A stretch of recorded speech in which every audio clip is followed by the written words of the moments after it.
Hey, what's going on, everyone? Welcome to today's video. So today, I always say this, but today's a big one. Special, kind of, not really. But anyways, the car is done for all we know. I mean, hey, no, I'm just kidding. The car's done. We're waiting on one thing to get this car running, and that is. And before we get there, actually, if you don't mind, hit that like button. If you're not subscribed, please subscribe. I know most of you who watch these videos aren't subscribed, so I am watching you, watching me, not subscribing. But in all seriousness, really appreciate it if you would subscribe. Hit that notification bell icon if you are, so that way you're up to date. Whenever we upload a video, you'll get a notification and stay on top of it all. But moving on, the reason the car has not started yet is because of this. So this is our cam position sensor. So I should have got a new one of these to begin with. I'm pretty sure this one's bad. And by pretty sure, I mean I'm almost certain. I think this engine is about 23, 24 years old. So it's from a 94. Somebody else do the math. I didn't. I'm just guessing numbers here. It's 27. Anyways, engine's old, just new now, internals and all that stuff. But the sensors that were on it, I've replaced all of them except that cam position sensor. And that's because everybody in the forum said they were kind of bulletproof. But there have been failures out there, and I think this one's failing. And the reason I say that is because we have gone through and on the ECU, we've tested every single one of the outputs. So you can see we have a coil pack out right here, and we were testing to make sure we had spark. We just had our fuel rail off, and we were testing to make sure each one of the injectors were firing correctly, and they were, which was great. So we had the injectors going, we had spark when we were testing, but none of that did we have when we were trying to crank the motor over. So as soon as we started cranking, the ECU would tell us that it's not synced, and what it's saying is the timing isn't synced. The engine is correctly timed. I am positive about that, but the ECU doesn't know that because it's not getting a cam signal, and so we had to fix that.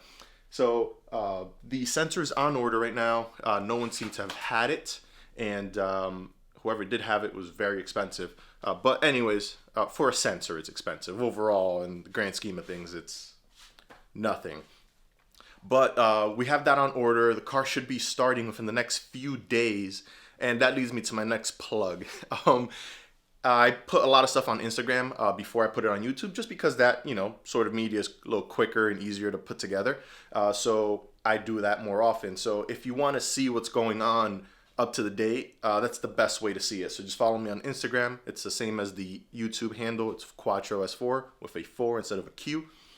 And yeah, but let me just show you around the engine bay, give you guys an idea of what's going on. And I'm not wearing a hat. It's weird again. But anyways, let's show you what's going on in the car. All right, so we'll start on the other side, since these are things that you have seen already, because you've seen YouTube videos, for those of you who have seen it. So we have the intake manifold on. That we made ourselves using a Nubworks flange that bolted onto the stock runners from the 12L VR6. So we have the stock cast runners bolted onto that flange from Nubworks, and then we built the manifold off of that flange. We're using an R32 throttle body. Well, this one's actually from a A3 with a 3.2, but I believe the throttle bodies are almost identical, except for the fact that this one isn't water cooled because I didn't want to deal with that. So we have the VR6 3.2 throttle body, I'll say it that way. And that we had to make some pie cuts here because we have to make a pretty aggressive compound bend to get away from the reservoir here and get it down into the rest of the intercooler piping.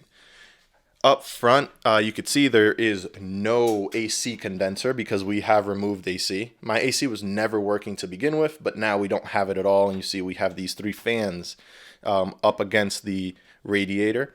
Below that, we have our mount that we made out of aluminum for the intercooler. Intercooler is bolted onto that in 2 places, here and here. And you can see that there. The intercooler piping is 3-inch. Comes down around this way. This is where the charge comes from. And now we have our turbo. The turbo is made by Pulsar. It's a GTX 3584 RS. Sorry, 3584 RS. It's about 95 pounds per minute. Should get us to our power goal of 700 horses, and with a little bit of room to spare, not too much, just a little room. But anyways, we have that. Then we have the downpipe we made. So the downpipe goes from 3-inch outlet on the turbo to 3.5-inch pipe. So we just made a quick little transition there and went to the 3.5. I built the downpipe as well. So you see we have the pie cuts there. The pie cuts putting, again, together this little compound bend we have. And then it gets sent down below. And it goes about halfway to the back of the car. So I made the downpipe pretty long just to decrease the amount of connections we have going on in the exhaust. Then we have our wastegate. It's a tile wastegate. I believe this one is 42 millimeter. Not remembering that correctly, but we have our tile wastegate there. And we have our wastegate lines. These are coming back there from our AEM controller. So you can see back here is still a mess. There's still a lot of wiring that needs to be cleaned up there. Then where do we go from there? So manifold wise, we are using a very generic eBay 12 valve manifold. This will be upgraded to a tubular manifold pretty soon. So I actually have a spare motor over there that we will be building that off of, and then going here. Turbo placement is going to be just about the same because I don't want to make too many changes to the downpipe and the charge piping. But I just wanted the better flow and ergonomics from the tubular manifold. This valve cover is not staying there. The other one is also over there, like literally right here. You can't see it. It's out of focus, and that's a good thing. That one is getting some fun treatment, and we'll have that on here very, very soon. This is just a placeholder so we don't leak while we're starting the car. From then on, we go to our coil packs. So these are coil packs. These are R8 coil packs. But they truly came from a V8 Audi. So it actually came from a B7 S4. So these are the same coil packs out of there. So these will be run in sequential ignition, unlike the regular 12 valve VR6, which is fed by a distributor that goes on the back of the valve cover here. So we have individual coil on plugs instead of the distributor setup. Hopefully that works, and that's why we need this cam sensor to get going. Then we have our fuel rail here. So our fuel rail is made by CTS Turbo. So awesome fuel rail, solid quality. These little stays they have here, or the little spacers, these guys right here, had to be cut in order to fit some standard length EV14 injectors, which is what we have going on in here. As of right now, they're 1000cc injectors, most likely going to be going to 1400cc injectors to just give us a little bit of headroom with the power goal and make sure, you know, we're not running these injectors at too close to their max. From there on, fueling, we have return line is 6, well, that's 6 AN, so that's a 3/8 line, I believe. And then we have a dash 8 return, so 8 AN, AN8, however the heck you pronounce those. But that's what's actually feeding the rail, coming all the way back from our surge tank, which is dual pumped with 2 044s in it. And yeah, that is our fueling setup there, as well as the AEM regulator that we have going right now. From there, I think I touched upon everything, except for the ECU. The ECU is back here. Sorry for the wild looking wiring, but it is an EMU black from ECU Masters. So far, love the ECU. The only complaints I have about it is the lack of support. And I don't necessarily mean lack of support as in if I reach out to them, they won't get back to me, because they do. They're pretty good about that. It's lack of support as in they don't have the experience that a lot of these other ECU makers do with these cars, with these motors, and Volkswagen Group overall. So they are starting to become very, very popular with Volkswagen, Audi. So that will change. But there's just not that much information out there if you're doing this swap and wanted to run their ECU. So the wiring, the setup, base maps, all these things are just not as intuitive as they might have been if you go with another ECU. Where I know we're like Max ECU, VEMS, even Mega Squirt, Micro Squirt, and Haltech just make things a little easier because more people have used them over the years. So there's just more information out there.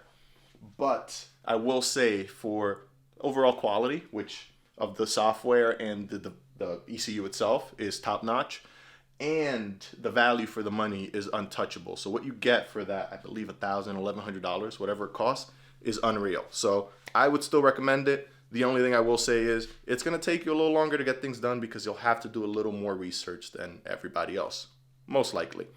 But I'll try to document as best as I can what I did here, how I wired everything up. So if you guys try to tackle a similar project, you won't be left out in the dark and you'll have, some sort of data to come back and reference. But otherwise, the car is done. The only thing that we need to finish up is the cooling. And the reason that's not done is because of space. So our coolant reservoir does not fit in the usual spot, which is somewhere around here. So it's probably going to have to go on this side or get hidden back here or something. And that's really the reason why it hasn't been figured out. I just haven't decided on what we're going to do yet. So we'll decide pretty soon. But you can see the rest of the engine bay is pretty well put together.